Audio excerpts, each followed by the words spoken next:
Mä istuin siellä pubissa ja tuo piani tuijotin. Mun harmaata ja ankeeta elämäni uijotin. Sitten ovi aukes, sisään astui liekki. Hän oli tumma ja upea, kaunottar Afrikan. Mä unohdin saunan ja viinan, kun mä löysin tän eksotisen piinan. Painan mä mustaa muijaa, ihan ensimmäistä kertaa. Maistan mä reikää tummaa, takavedä kuin viimeistä kertaa.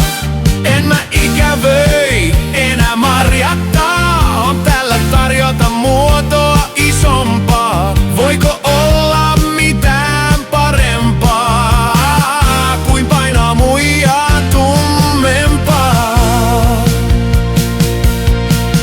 Marjatta oli sellainen suomalainen feministi, juuri semmoinen nainen, joka piskeistä nalkutti. Mutta tää uusi muija, hän on intohimoa täynnä, joka arvostaa miestä ja makkarissa on meno hurjaa. Mä unohdin saunan ja fiinan, kun mä löysin tän eksotisen piinan. Painan mä mustaa muijaa, ihan ensimmäistä kertaa. Maistan mä reikää tummaa, takavenä kuin viimeistä kertaa. En mä itävöi enää marjattaa, on täällä tarjota muotoa isompaa. Voiko olla mitään parempaa kuin painaa muijaa tummempaa? Marjatta saa pitää ne tiskinsä ja tasa-arvon aatteet.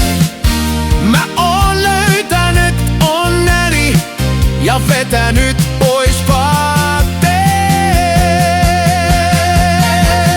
Nyt mä painan tätä mustaa muijaa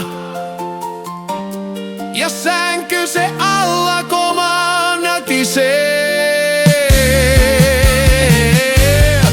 Tää on meillä joka ilta, kun tää sama niin rytmi